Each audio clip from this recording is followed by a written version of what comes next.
I'm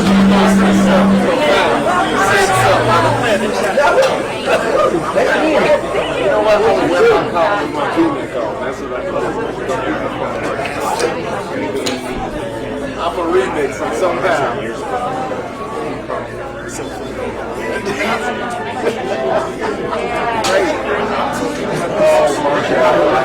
Only you. Nietzsche called me. You said you got a collar. I need you to put your yes. I don't do photographs, especially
to get everybody's attention. Gotta get everyone's attention. We're about to get started. Really quickly, I want to welcome you again into this space. And we want to do some thank yous because if it weren't for a coordinated effort, a community effort, we wouldn't even be here right now to be able to have this experience, to be able to grow and then move in the right direction. Once again, this is Solutions in Black and White, presented to you by Calibri House of Culture. And first, let's thank them for coordinating that for us, right, and bringing us together in the space.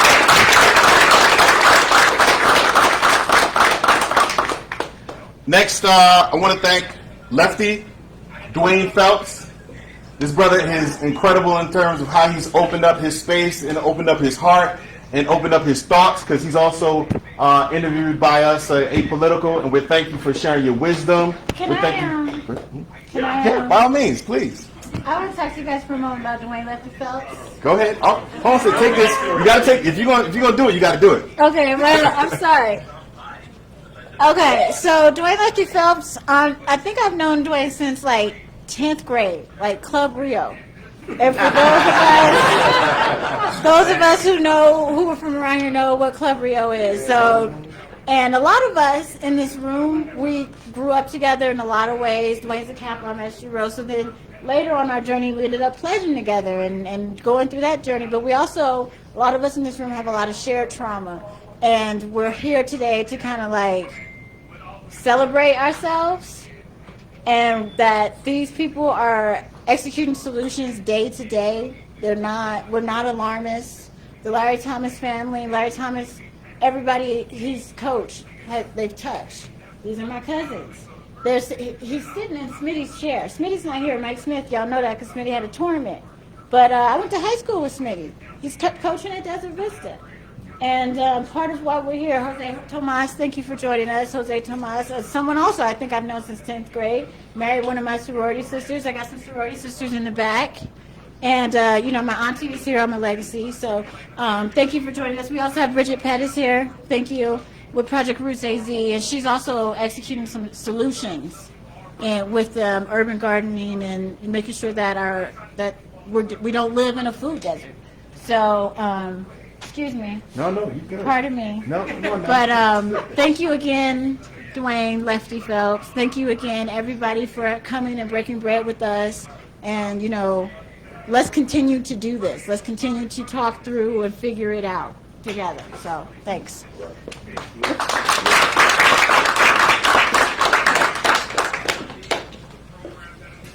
And so just to continue in the spirit of thanks, we want to continue and thank Invasion Pictures, my man Mike back here, there he is, and Black River Life Media, that's myself, and then Apolitical, which is myself and Myron. I don't know if you've seen some of our content. We just got started with our podcast, and we featured Dwayne, which we had to, given the fact that our focus is really trying to get the community talking about the issues that we need to talk about. And one of the things that we're missing in the conversation is the life of the black business in this time of the pandemic. And I think it was, 40% of small black businesses have now gone under at this point. And so now we have to struggle to make sure not only that we keep our community in terms of individuals alive and safe, we have to remember that spaces like this, we wouldn't be able to congregate if we're not able to keep those businesses going in this time of pandemic and everything else that's going on. So let's keep those businesses in the forefront of our minds as we're trying to shelter and take care of ourselves. We have to make sure we take care of the extended community, which of course is why we're here, right? We're trying to bring together some solutions. Let me also thank Chef Rashad White, who's providing the vittles in the back, the wonderful food that you've been eating. I haven't gotten the taste yet, but as soon as we get this going, I'm probably going to head right back over there as soon as I turn this over to Jess. And Special Moments Atlanta. We want to thank them also for supporting this. We want to thank them for being able to just give us all the things that we need, like everyone else that we've come up here to thank in order to make this possible. We have to understand that this is a community effort, not just for what we're putting on here today, but moving forward, we have to be able to rely on one another in order to create solutions, opportunities, and and take action together in order to make sure that our community is safe and prosperous. And with that, I want to bring up Just so he can get us started and get that energy going, right? And create the atmosphere for the solutions that we're looking for.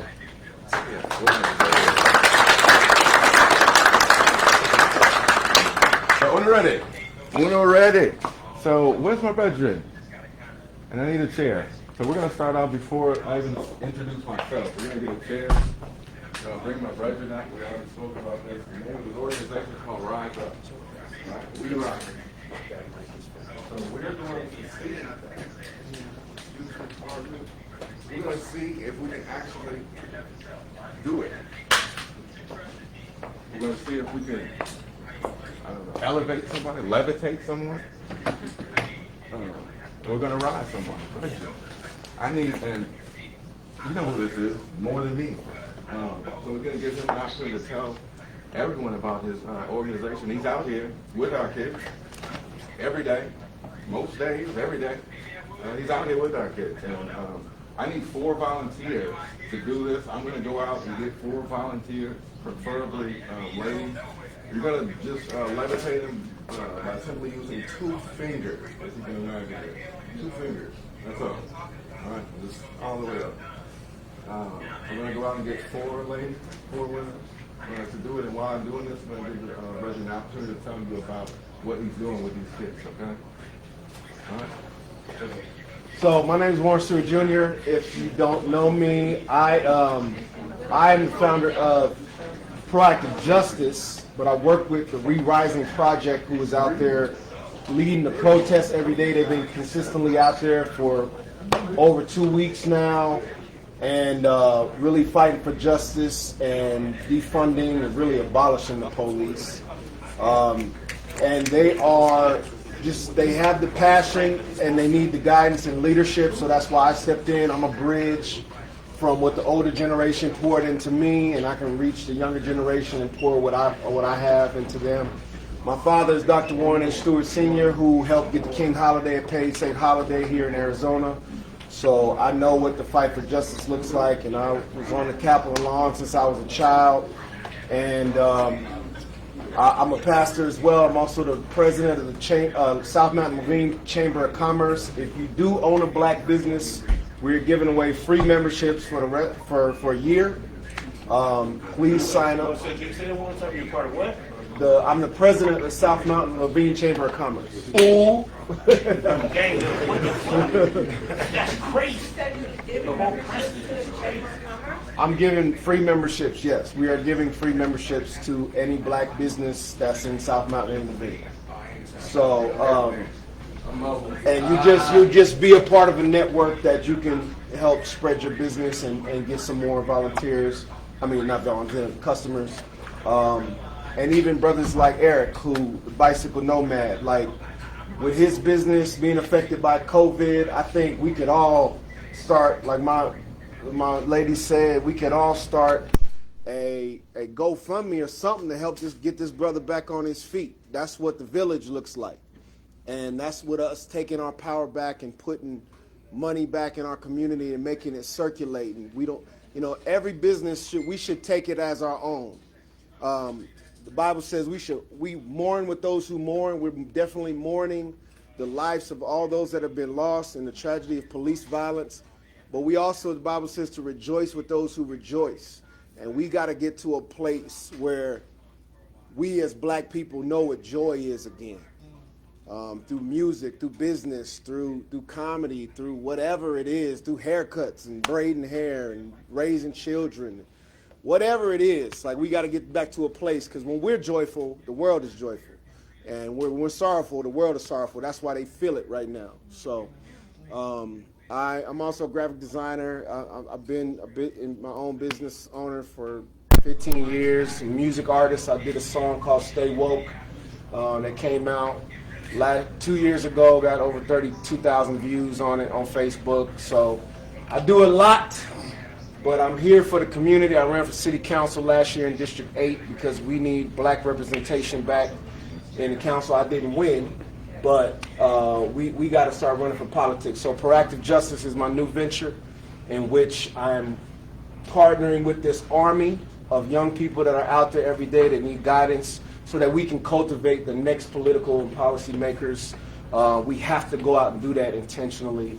And whether we hold a political office or not, we have that power. And I still believe that the church is very relevant. The church that doesn't look like the modern day American church, but the kingdom church of Jesus being outside with the people and going, not saying coming to see, but going to be. And so that's why I'm out there all the time. So people ask me where my church at, it's right here. So you are the church. What is bicycle nomad? That's this brother's business right here, coffee shop, black-owned coffee shop. Get into it, man. Yeah, go What ahead. is bicycle nomad? So bicycle nomad, I'm gonna go back 6 years from today. Bicycle nomad came from an idea of traveling by bicycle. My first adventure was, I went from Vancouver, Canada to Tijuana, Mexico. Then I went from Miami to New York City by bicycle, all by myself. And a few years ago, about 6 years ago, I went from New Orleans to Owen Sound, Canada. What I wanted to do is I wanted to retrace the history of the Underground Railroad by bicycle. So I went to historical sites of the Underground Railroad. And Owen Sound, Canada is, till this day, they're still a descendant of people that went through the Underground Railroad, freedom seekers. On that trip, and people are like, why you want to do the Underground Railroad? I didn't know. I said, maybe I'm looking for my own freedom. And the idea of bicycle nomad came while I was on the Underground Railroad. I decided, a lot of people are like, man, you're crazy. You're going to go from Louisiana up to Canada through Alabama, Mississippi, Kentucky, Tennessee by bicycle. You're going to get killed. And I was like, nah, I got faith. And again, the idea came because I wanted, man, I had such an awesome trip. People were really compassionate, kind, loving. No one really treated me bad. I mean, people stared at me because, you know, my logs, and I'm different. I'm in Alabama, population 300 towns, but I'll do the same if I see a green person walking in, you know what I mean? So people were really kind. And I was like, man, I want more people to have the same experience that I have. I want people to travel by bicycle. So I came out with the idea, I was like, if I ever have a brand, I'm gonna call it Bicycle Nomad, to inspire people to travel by bicycle. When I finished, I immediately went into work, created a logo. This shirt right here came, I call it Freedom Seeker, a Freedom Trail, and it came from that. I really engaged myself in the history of the Underground Railroad. I wanted to travel at night, and I wanted to feel the fear of the previous people that traveled the same route that I did. Because I just didn't want to, you know, do it. I wanted to actually feel what people felt. And I went through Alabama, Mississippi, Kentucky at 3 o'clock in the morning, biking. Again, when I finished, I came out with the idea of pursuing Bicycle Nomad. A year later, I grew up in Miami. A year later, I came to visit a friend of mine in Phoenix. And I went downtown. I walked into a bike shop. And I don't know, till this day, I don't know who it was that spoke. I heard my voice, but that wasn't me. I walked into this bike shop, and I was like, who's the owner? I said, I'm the owner, some guy said, right? I said, I want to rent this spot right here. I didn't know anything about Phoenix. I'm telling you, I just came for a weekend.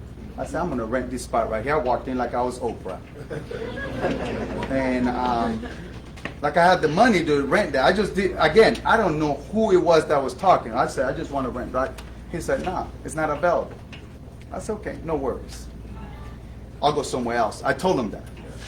He said, but I recognize you. I said, no, you don't recognize me because I don't live here. He said, no, I recognize you. You that guy that go by, you that guy, Bicycle Nomad on Instagram. I'm like, yeah. He said, we follow you, man. I love your adventures. And he said, well, let's talk. What's your vision? And I told him my vision. And he said, I'm not going to say yes or no. So he went from no to a maybe, right? I gave him my card. 6 months later, he called me. 5 months, 6 months. He said, hey, you still interested?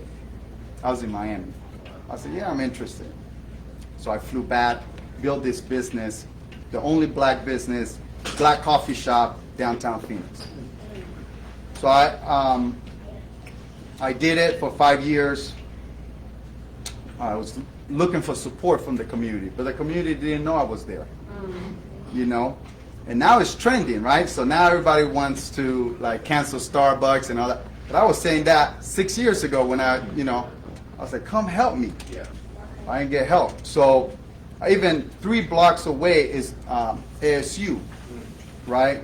So I went to talk to the students, white, black, anybody that could help. They were like, I would see them walking around with their Starbucks. 3 months ago, because of COVID, I had to close.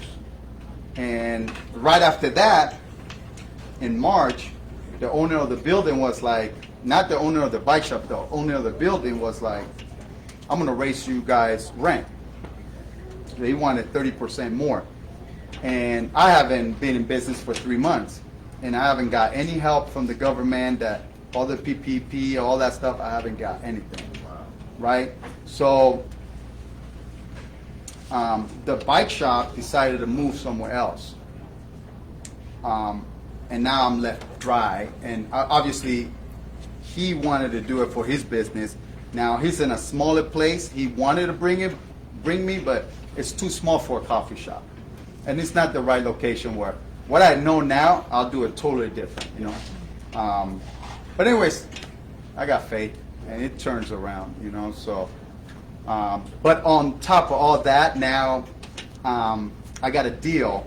About a year ago, I got a deal with a bike company that decided, because they'd known what I have created, we're doing a 100 limited edition bikes that are releasing in September, Bicycle Nomad, and that's licensing, so they're paying me. And now companies in cycling, they always told me like, hey, what can we do, because we're not growing.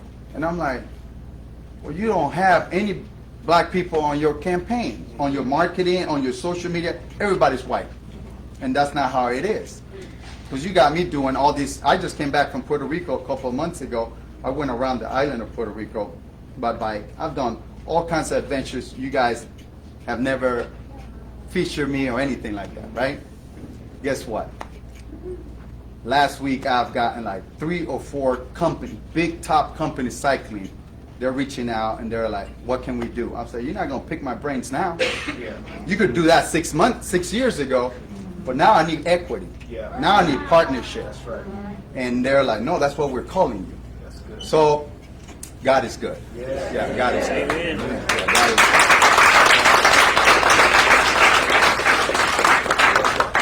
So, as I said, we rise, right? We rise. Let's see if we can get go. Ladies. 2 fingers like this, right? And we'll sit back. All right, there's one over here. One over here. One over here. Maybe. There's one right there. So one is on sit back. We have disinfectant. Okay, so don't. We have spray. We have all types of spray. Don't worry about this. All right. Okay. So 2 fingers. One under his armpit, right here. Firm as you can get. Even firm as you can get. Over there. One. The other 2, one under his leg right here. 2 fingers. One under his leg right here. The other one on the other side. You can stand up and do it. All right. So, yeah, you want to get, leverage, you want to get some down, you want to get, just as good as you can get. Just get under there. Don't be scared of it. We have disinfectants. Don't worry about nothing. All right, so baby, just remain stiff as a board.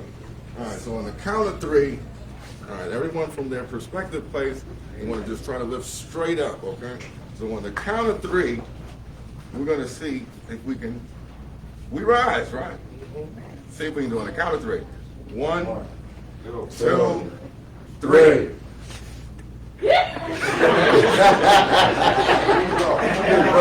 Good try. I was hoping. Solutions. Meditation. Solutions. What do we do? All right. Okay. Let's try this. All right. Everybody bring your hands in. Bring your hands up. Bring your hands in. All right. Just remain still. Let me do it. Bring your hands back. Let me bring it.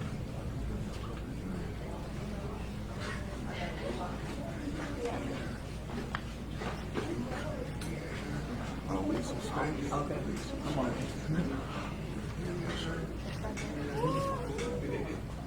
On the top. All right, everybody, just be still. Just be still. All right. So, just look at me. Don't look at nobody else. All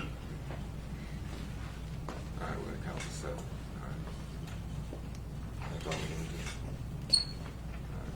1, 2, 3, 4, 5, 6, 7. Everybody get back in this space. Get back in this space. Just like you are. Get under there. This way. You count to 3. Lift them up. 1, 2, 3.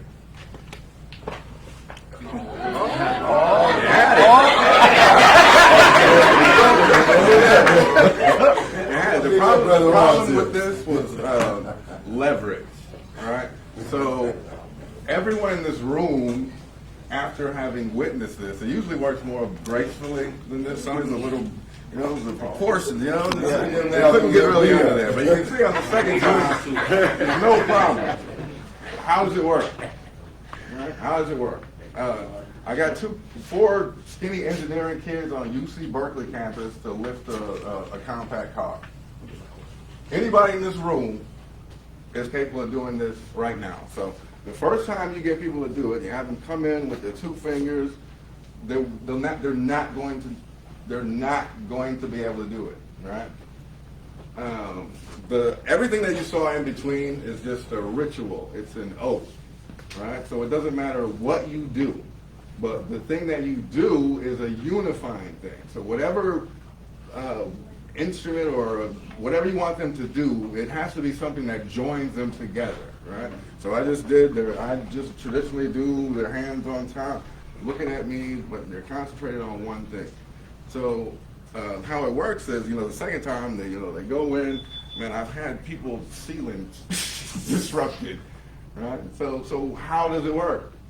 So I learned this trick through the psychoanalytic community in Berkeley, from a psychoanalyst, and he told me that there's a trick and there's a secret to human beings that no matter in black, white, when you have people working together on a central thing or one thing, the whole thing of a mustard seed, faith of a mustard seed, is actually true. It's actually true. So no matter what weight you are presented with, when you have people working truly, right? So there's nothing to debate about here.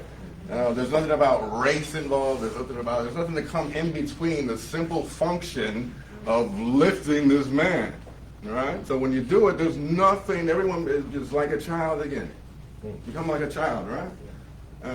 So that's how you do it. So anybody in this room can levitate, but I have to warn you, I've done it in some places, and people just got really scared and ran away, and any number of things can happen. People had come to Jesus moments, before I even give it a chance to explain. Right? So I'm Just. I'm the husband of Jasmine. Most of you know Jasmine. Our panel is mostly here. You guys can go sit down. But on the second time, did you feel the difference? Yeah, it was a lot easier. Right? And it's a crazy thing about that, right? So as they're lifting, they're able to do it on the second time. The amount of weight is just what they're feathered. So they, if we got the positioning right, all this, they can just carry them. Someone would have to come into their mind and remind them that, hey, you're not supposed to be able to do that. Right? So I'm here from Atlanta with my wife Jasmine, who's from here. Most of our panel is seated on the couches here, and I'm going to give them an opportunity to introduce themselves, tell you who they are, and what profession they come from, what their interest is, and You're going to hand it back over to me, and we're going to kick this off. So it's going to get lively. Trust me. You hear me? We're going to get lively. So we'll start out with Alice. All right, thank you. Stand up if you want. Thank you. Okay. Thank you. I feel funny with this mask on, so I'll do like this. So, good afternoon. Blessed to be here. Hello. Hi. How are you? Thank you for having me. So my name is Asa Mahmood, and I work for the South Mountain Community College here in Phoenix, as well as the Maricopa Community College's district in the past. I've worked in human resources, so I've seen all kinds of practices when it comes to applications and people and just different things that happen with the whole workforce, right? And then I've also now been communication faculty at the South Mountain Community College, so I work with the youth daily. And it's my honor to be here today, and I'm fired up, so.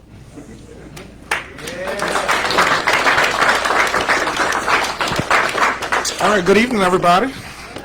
So my name is Dr. Blair Marcus Lakai Proctor, aka Professor Proc. That's how my students in New York talk with me. I work for the State University of New York, SUNY New Paltz, and I work with the community as well. Most of the community is from the Bronx and Harlem, off of 125th and Martin and Malcolm X Boulevard. So I always go to the Schomburg Center. Got to represent Schomburg. But I'm here because I have love for all of you. So, thank you. Sure.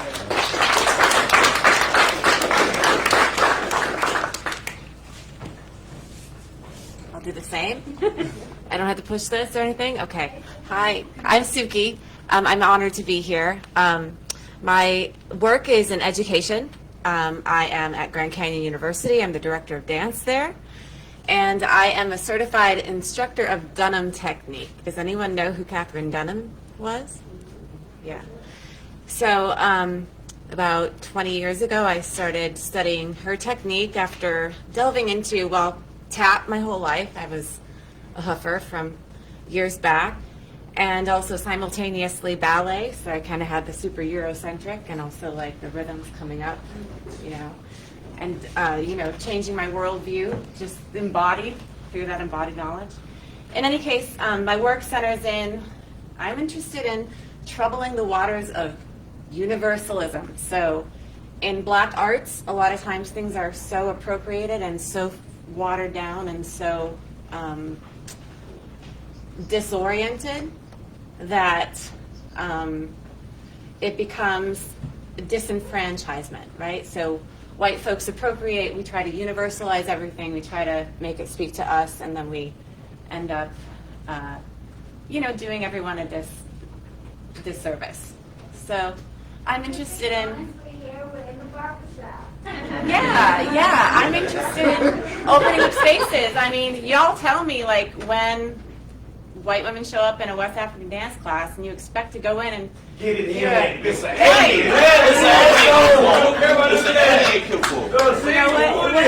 what is that? Like, why am I stepping into a black space that, isn't, I'm coming with no knowledge, no context. I mean, There are solutions for that. There are solutions, right? So I'm open. I'm here to do the work. I'm calling in. I'm doing with Insight Consultants here in Phoenix. They have a white lady call in every day, 10 o'clock. I'm on the phone. I'm on the Zoom, figuring out what I can do better. I don't have any more knowledge than anybody else. I don't have a degree in anything but dance, social sciences. But in any case, I'm honored to be here. Thank you.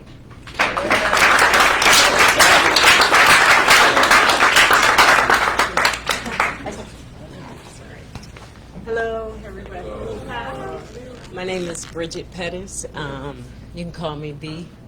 I'm a former WNBA player here in the Valley. I've been here for 20 years since the WNBA existed. I've been doing community work, but I shifted more into God's work.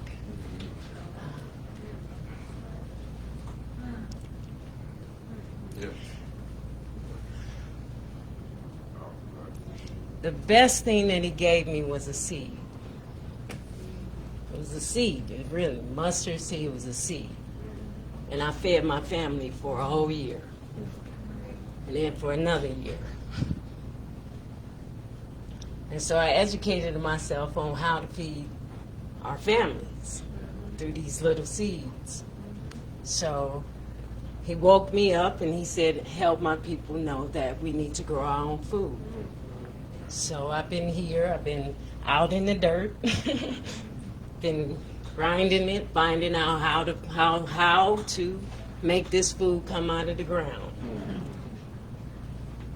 The wonderful thing is that he gave us the sun and he gave us the water. Now we got to go and get the land. Perfect.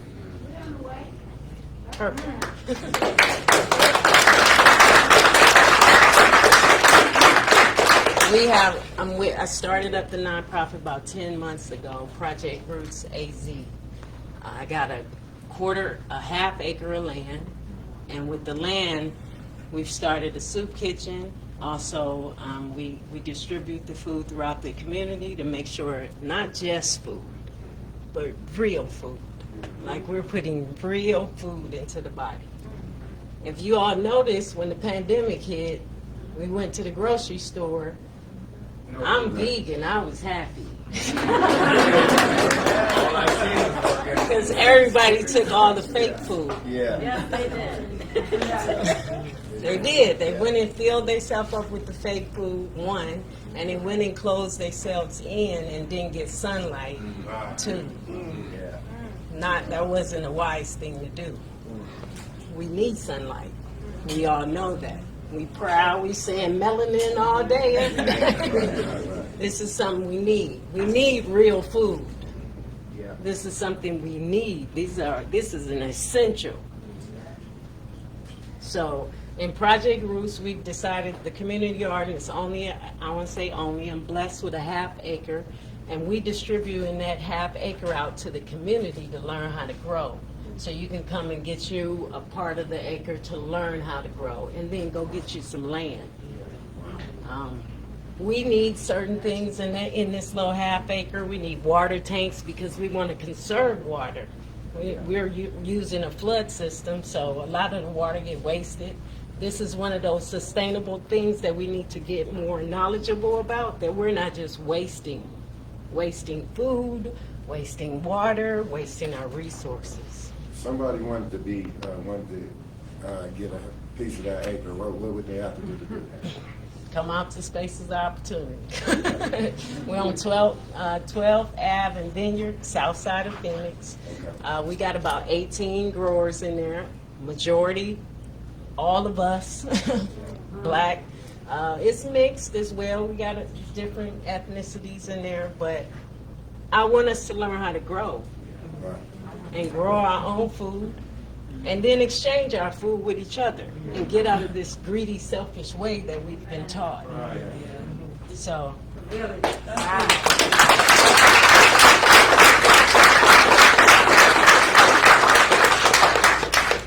another thing that we're doing out of there, we have a farmer's market every Saturday.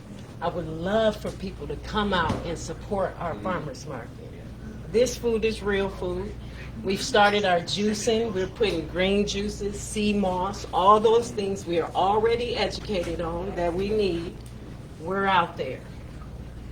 I got collard greens. I mean, it's food that we eat, right? And it's very healthy food. And we need, before I leave, before there's anything else I say, everybody in this room is one day going to want to get off dairy. You are going to want to get off meat. So don't put your children through the journey. Like, don't even put them through the journey. Just give them the healthy food now, shift your family, and then you work on you. So why should they get off meat? What's one reason?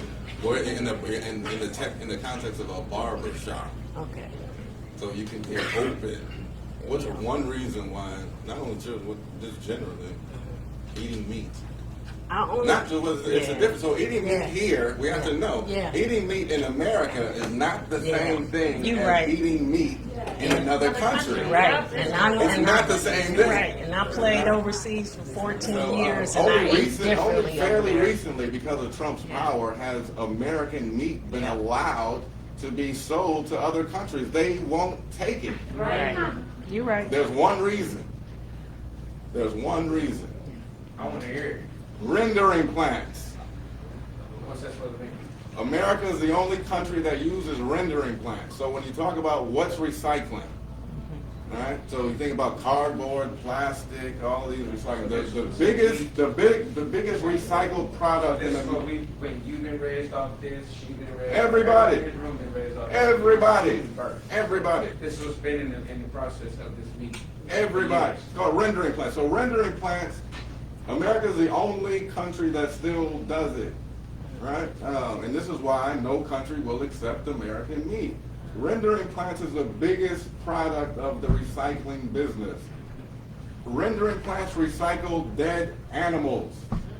So we're in the business of feeding the animals that we eat, our cattle, our chickens, our everything that we eat. All meat that we consume is the meat that is fed on other animals. So how do we turn a meat into a plant? How do you turn a meat into a plant? There are various ways. So, brethren, when you're in the hood, you got to learn ways, right? So, so in Atlanta, for the brethren that eat meat, you go to the halal the halal butcher. They have their own cattle. They kill their own cattle in a very sane, safe way. So it goes off how you feed the animal? When you go to the grocery store and eat meat, that animal has been fed on other animals. It's how they die. It's a whole process. But the thing to know is that why is it that this is the only country that does it? So here's the thing. Look at your favorite cereal. Look at your favorite cereal. Whatever your favorite cereal is, go in the back of it, look at the ingredients. Get your same cereal ingredient from the UK. Listen, follow me, Brendan, listen. Get your favorite cereal box. Get the list of ingredients from your favorite cereal in America. Get the same brand of cereal and get the list of ingredients from the UK. The ingredients are going to be wildly different. So it's not even a matter of, when you talk about they don't care about us, black people, they don't care about us. They don't care about them. They don't care about them. So for us to expect them to care about us is insane. So, yeah, all right, I'm sorry. It's me, but we're gonna get Rendering is the process of cooking raw animals to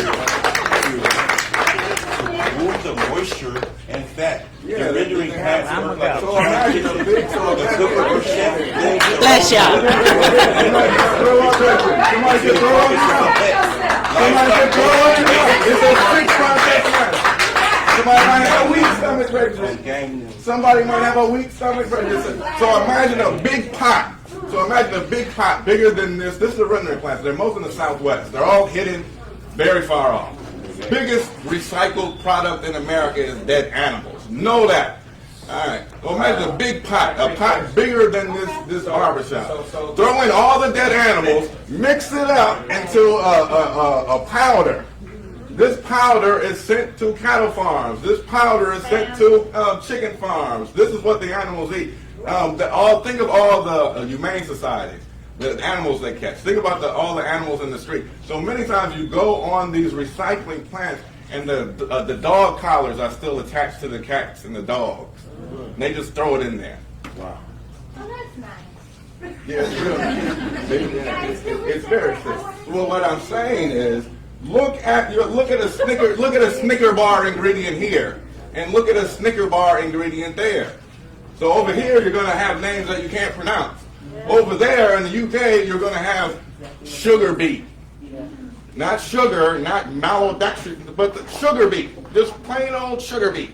Vanilla. I know what vanilla is. I know what sugar beet is. Yeah, that's good. I know. I can spell that.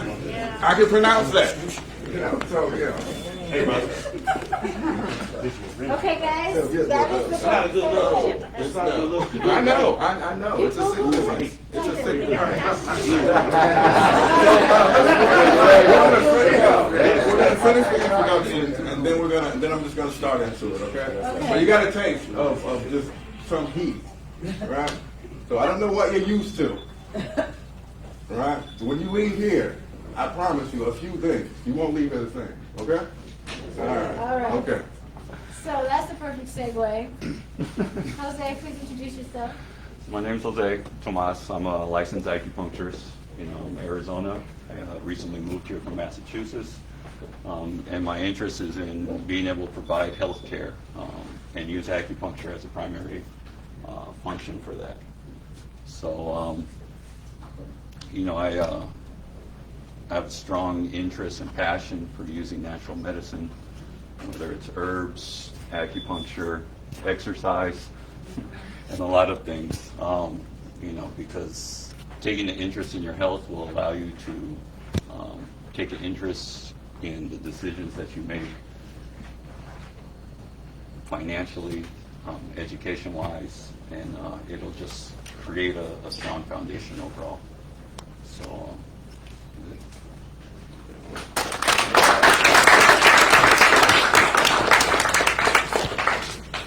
Oh, hello everybody. There's a lot of familiar faces in here. My name is Reginald Russell. I'm from South Phoenix. Grew up right here. Known jazz since the Boys and Girls Club days, I think. Keith Keffer. Yeah. I do business. Some of you guys know me from a different walk of life. Some of you guys know me from the business world. But I run a nonprofit organization called Empowerment Through Sports. I also have a business called Russell Family Natural Products, where we're using natural products on the skin, on the hair. What's that? Not yet. We're working on that, though. Yeah, deer moss too. That's another level. But I'm just here to try and be a part of the conversation. I've been working with kids since 2009 with Empowerment Through Sports, and that's been something that has really fueled my life. It was my opportunity to pay it forward. I went to school with a lot of guys who were superb athletes. There's the caterer was one back there, Mr. Rashad, great running back, which is he was. Which is the proof, I guess, of why Empowerment Through Sports means so much for me, because there were a lot of guys, hence him being one, that were levels above what my ability was. But I was blessed with the opportunity to go to college on a scholarship, which is the reason why I came back to the hood, to empower young brothers and sisters. Like, look, man, like, I went doing something that I was mediocre at, right? I got my education out the deal. So a part of my mission is just broadening the horizons of the kids in the community, letting them know that you don't have to be a basketball player or football player. You could be an attorney, you could be a sports trainer, you could be a lawyer, you could be a sports agent, you could have a sports store. There's leaps and bounds of things that you can do outside of the what I term the conventional things in the hood that we learn: slanging, pimping, prostituting, whatever. You know what I mean?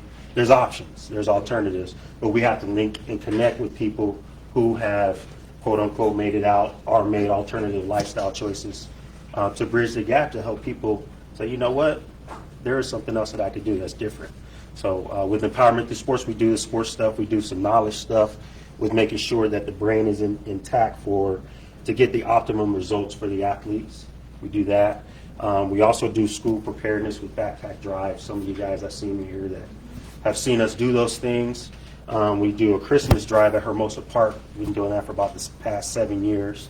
So we're in the community. We're just trying to make it happen and put our best foot forward in doing so. We enjoy collaborating with other organizations from other neighborhoods and other parts of town. So yeah, that's what we do. If you see me, holla at me. You know, you can look us up on the website at emtsports.com for the nonprofit, and for the Russell Family Natural Products, it's russellfamilynaturalproducts.com.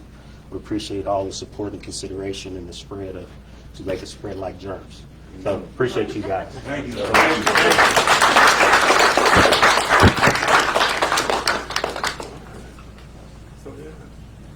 All right, so we're ready. All right. So, what brings us? I'm Just. I do theater. I come up around this. I guess the broadest part of my education happened in Atlanta. So I was a part of the group of New Yorkers. I went to theater school in New York. I was a part of the New Yorkers that got drove out of New York during the Giuliani era. It was just too hot in New York. So what happened was this entire mass of New Yorkers, because of the amount of heat Giuliani had in New York, flooded Atlanta. We flooded Atlanta, right? It was many parts of Atlanta. You could see many New Yorks popping up, like in Dunwoody and Alpharetta. It was like mini Brooklyn, right? It was prior to the Olympics. So the Olympics came to Atlanta in '96. We arrived in Atlanta like '94 or so. You know, Freaknik is in full effect, and basically sparked what is known now as the Atlanta Renaissance, right? So we'll say it here, don't let nobody tell you. So if they tell you anything other than Eric Sermon isn't the one name, so you can say, who started that? How did it begin? If anyone tells you if anyone says any other name other than Eric Sermon, they're not telling you the truth. Eric Sermon sparked what we now know as the Atlanta Renaissance. And what he did was he brought high production to Atlanta. As simple as that. He brought high production to Atlanta. There was a lot of exciting things going on. Education, of course, educationally in the AU. If anybody knows about the AU structure of Atlanta, you have Morris Brown, which is the oldest university in the AU. Where W.E.B. Du Bois taught, there in Fountain Hall. The offices are still there. You have Morehouse, you have Spelman, and then you have Clarke Atlantis. Right? I was there chasing this thing of theater. Right? I just have always been really interested in theater. I started out. A funny thing happened on my way to becoming a psychoanalyst. I found out that I wanted to go into theater arts instead, right? So African theater became important to me, right? And just so happens, you know, at this time there's a lot of exciting people from all walks of life, all different disciplines come just emerging in Atlanta. This is a very exciting time, you know, to be there. The AU was popping, right? The AU had just received a whole little bulk of money. I was attached to Morris Brown campus through Professor Yulisa Amadu Maddy in this way. So Morris Brown, being the oldest campus in Atlanta, and the AU never had a theater department.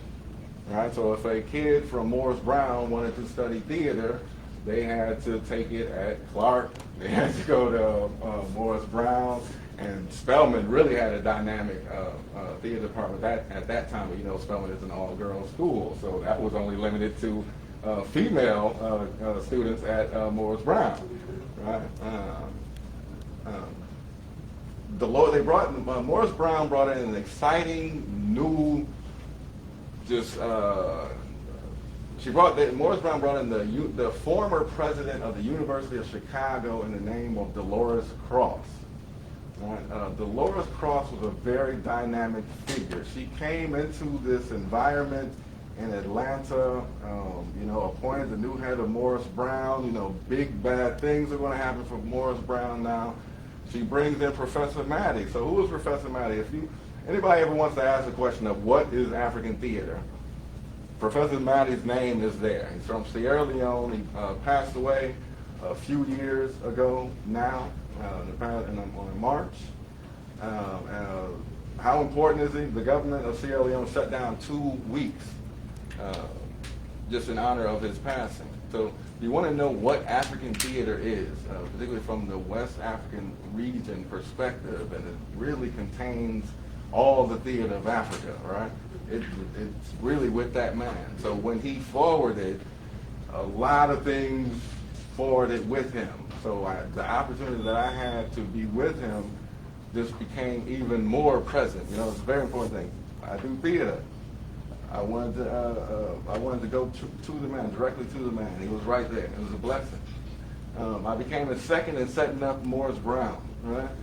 By the way, Dolores Cross, coming in with noble intentions, noble ideas, ended up with ankle bracelet. They locked her up. Right? She got locked up. She didn't know Atlanta politics. You got a Chicago newcomer coming into Atlanta thinking people are actually interested in education. She came into Atlanta thinking that people actually wanted the program to grow. She came into Atlanta thinking that people actually wanted Professor Maddy and the like. She's bringing in dynamic figures from all over the world. She was going to make Morris Brown happen, but she didn't know Atlanta politics. She ended up with an ankle bracelet. These are things that we do to ourselves every day, all day. So what brought me here? What brought me here, we'll begin in Denmark. We're going to begin in Denmark, and then we're going to open it up again. I have a friend. He's a Dane. Right? Danes are from Denmark, for anybody geographically challenged. Right? I haven't spoken with him in about 6 months. He's one of these people who have just slowly, a lot of people, more people are doing, they're just erasing all online presence. So I haven't heard from him in about 6 or 7 months, a little worried about him at times, but we would have these, he would hold these forums, and I call him, he's like my Danish academic gangster youth. Joyce, I eat encyclopedias for breakfast. His words, not mine. All right? Just brilliant youth. And we used to have these little forums, and just use these academic, strong youth from all over the world. The Germans were there. The young Germans are doing amazing things. They're doing risky things. They are doing threatening things to certain powers, right? They're really doing some things. They're doing things a little more advanced than protesting in the street, right? So this why I'm here began in Denmark. So my youth is like just, we talk to these men from around the world, and he's been all over the world. So how free is he? He's a Dane from Denmark. Whatever he's interested in, he wakes up, goes to that country, lives there, and studies it. Oh man, wouldn't it be nice, man, to live so free, to be so free? Can you imagine? Whew. I talk to people around the world, man, and there are not that many people who know about the place they live in, let alone the world. I know where he's going. I say, yo. Say we wanted to know something. Say someone woke up and said we wanted to know something about Germany. What does that mean? I want to know something about Germany. The amount of names that you have to follow, the amount of disciplines, the amount of time. You have to go through German folklore, right? You have to go beyond 400. You have to go beyond 200, right? It's long. You can get lost. There's a lot of different routes to take. It's difficult. I proceed. I know where he's going. Like, say you wanted to know something about Africa. Yo, the amount of names you have to follow, the amount of disciplines, the amount of cultures, the amount of tribes, I've known several people in that journey to answering the question, what does it mean to be African, have gone crazy. I've known several people. It's difficult. It's hard to get up and say, what can I know about Germany? It's going to take some time. So we come from Germany to Africa and talking about the impossibilities, the difficulties, and then we swing around to America.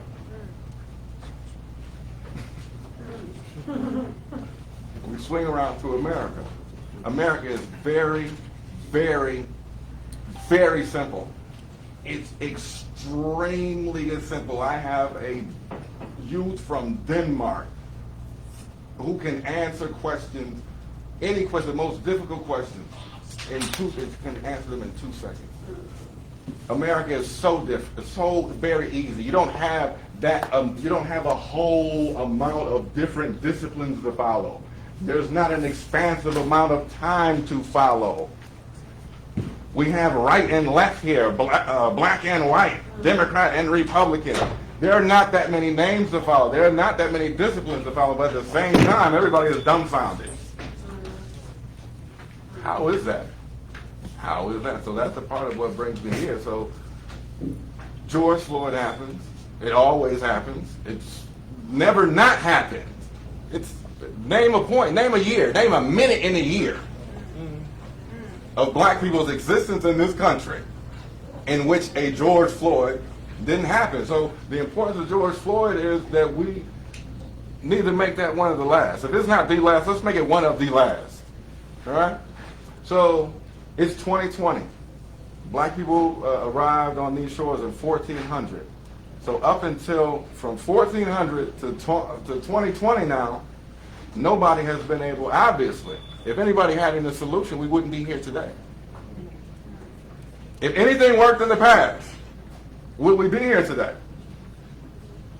All right? So America is very simple to learn. There are not that many names. There are not that many disciplines. There are not that many things to study. There are not that many things to know.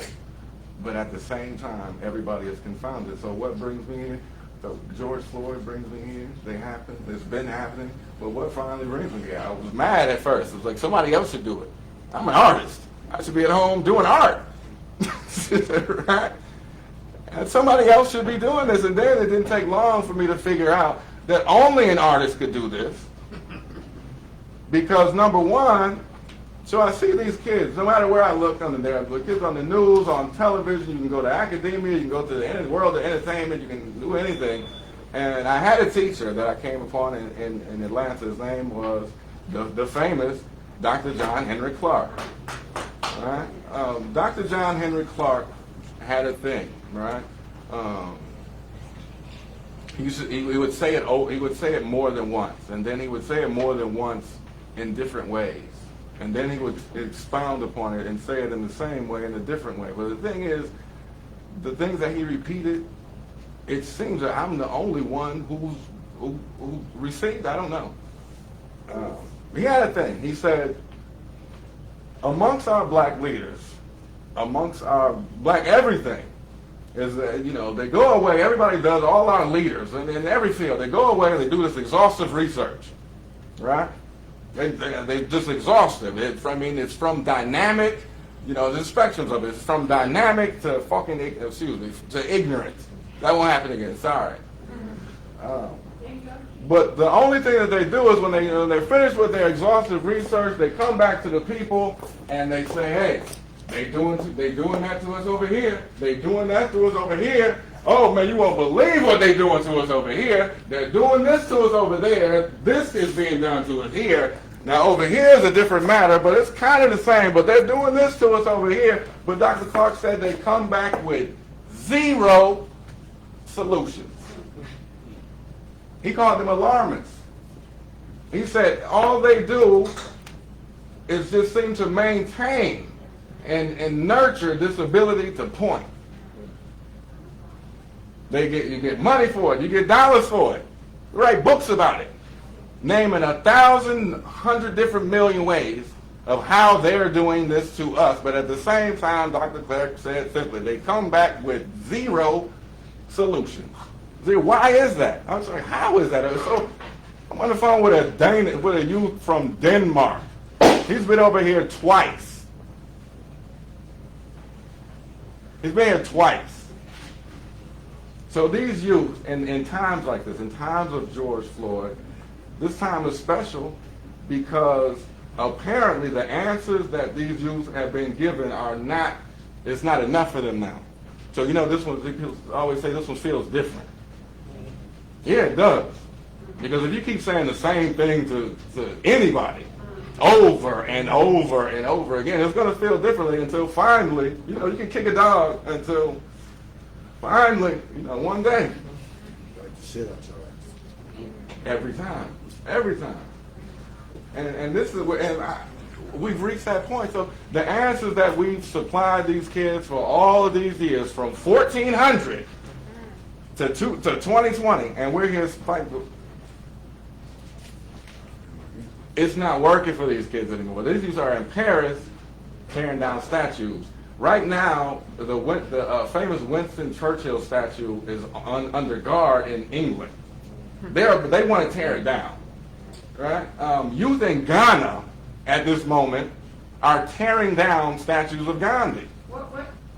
I want to know what your stance on that. There is no stance on that, sister. Like, do you think that they should be torn down? My problem is why are they torn down today? They should have been torn down. They should have never been put up. Right. That's the stand. They should have never been put up. So a case like how I say only an artist can do it. How? It appears, and you can't say this about every artist. You can only say this about crazy artists like me. There are a few of us still who have possession of our own hearts. I have possession of my heart. I own it. So when I look in the face of my kids, I can tell them the truth. I made a promise to my kids that the father I want to be, no matter what, put anything on top of it, under it, I'm never going to lie to them. That's a promise I made to myself. Right? But before I even had children, and working with theater and working in schools, I made a promise to my actors and my kids.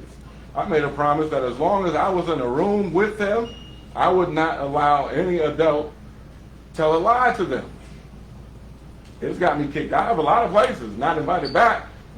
But what it has given me is this relationship with kids that nobody has.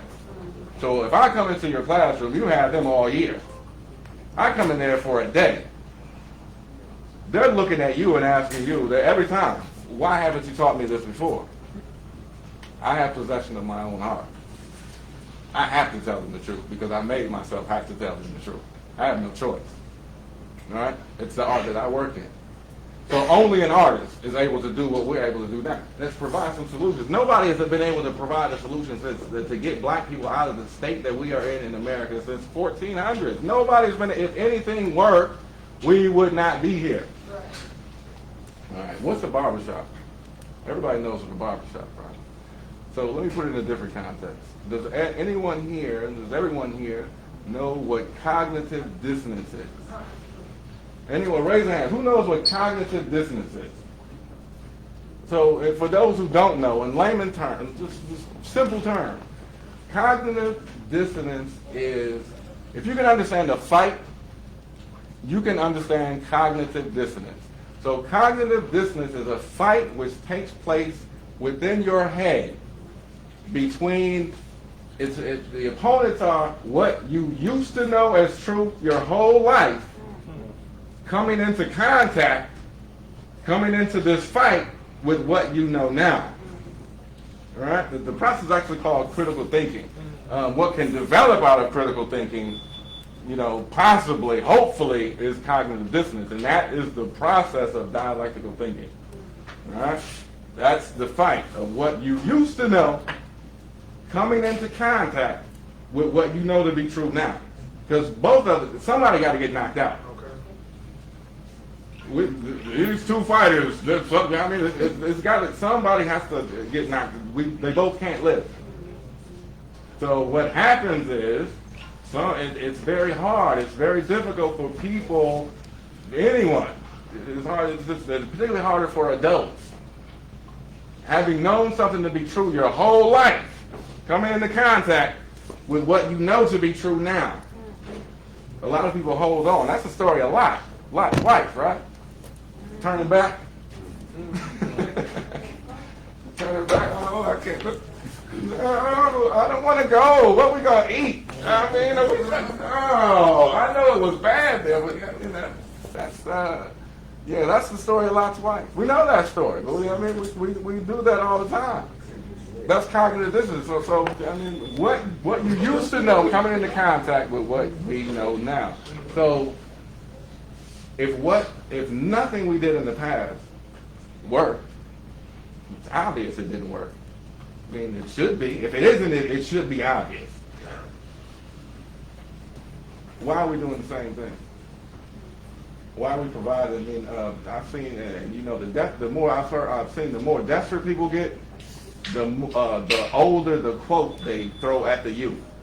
So they're not just throwing Martin Luther King quotes at the kids now. I've heard Frederick Douglass quotes being thrown at the kids. Like, oh, they must be real desperate. They don't have they don't have a clue. You can't. These are leaders. These are our leaders. Our leaders can't apologize. Can't say I'm sorry. Can't speak honestly about the horrific events of George Floyd without immediately following up with, and I love the police. These are people, you have to know, these are people who don't have possession of their own heart. Why are they not able to tell us the truth? It's 2020, and we're fighting for things that other people saw before the Civil War. Why is that? Who is that? Okay, so there's a group of people that were in America that were treated worse than niggas that are no longer treated worse than niggas. What did they do? How did they get out of it? They were in worse position than we are, largely. They got out of it. They're successful. They're so successful that their kids today have no historical memory of them ever having been treated worse than a nigga in America. They accomplished this before the Civil War. Talking about 1860s. It's 2020, and we're still. So people throw statistics at us. We have to convince them to say. I mean, if you get into that debate with people, you turn on certain news channels or hear certain conservative voices. You understand? And they'll tell you that, well, you're not experiencing that. It's a lie. It don't even exist. It's not real. Right? So throw numbers at you, black on black crime, and throw all of these things at you. And we do the idiotic thing of engaging them in these debates. Right? Without ever once just measuring the shape of our heart. So here's the thing. So the brethren in the 1500s, in the 1600s, right, who ran away from the plantation, thought he got away. He bought the map. They said it was real. They said, follow the gourds, and that's the way. This brethren knows a bicycle on one of the routes. But it's an odd thing. Do you know that more black people got free going south than they did north? North is more popular. The who they ran to, they run into a different kind of slavery, running into the industrial north. It was going to be a different kind of slave. The slaves who got freed south had a different experience. They largely came in with the Indian tribes there, who still had power and possession of many of the properties. But numbers, more slaves escaped going south than they did north. But most of us don't know that. Well, it's closer, but as I said, you have slaves being ushered from one state of slavery into an industrialized slavery, whereas the people who went south, had an entirely different experience. Some went real south. So my Jamaican brethren like to remind people that, yo, you ain't souther than we. From all the country people in Atlanta, yeah, Georgia's more souther than anything here. Understand? All right, 5 minutes. So that's just online, but we're going.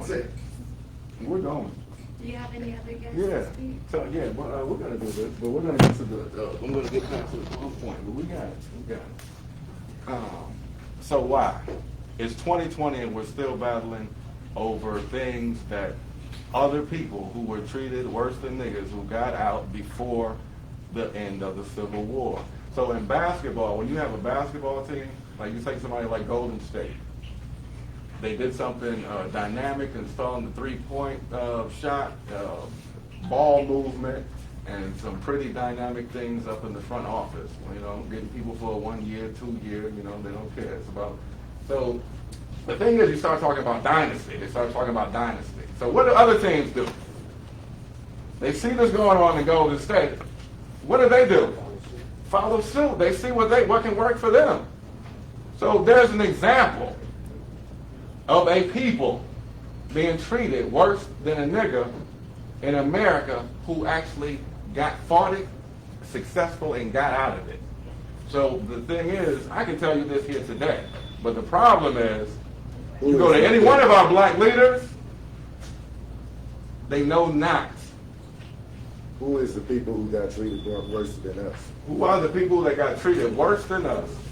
And these people should be ashamed of them. And in front of the world, I'm telling the people that they should be ashamed. The Irish people should be ashamed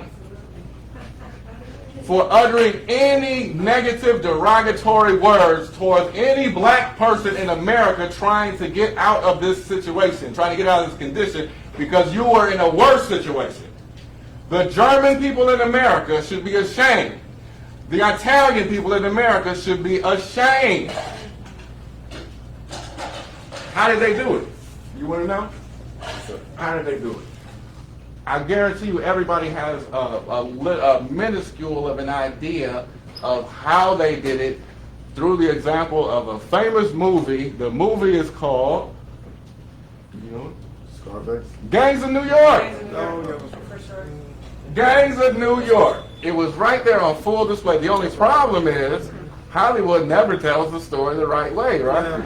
So the most important character in the movie, the man who not only pulled the Irish out of this state, but pulled the Germans out, pulled the whole entire immigrant class who were at war with the white people in New York. Fiercely. You seen Gangs of New York, you seen what the neighborhoods look like, but the problem is Hollywood had a chance to tell an actual story, but after I tell you, you can figure out why they didn't. So the main character is a man called Big Boss Tweed. He ran an organization called Tammany Hall, who got this whole class of immigrants treated worse than niggas, to out of being treated worse than niggas, to the point where Italian kids, Irish kids, German kids who grew up in America have no historical memory of it. They don't even remember. Right. Tammany Hall, Big Boss Tweed. You know who Big Boss Tweed lived in the same time as? Our fearless leader, Frederick Douglass. Somebody was working. Clearly somebody wasn't working.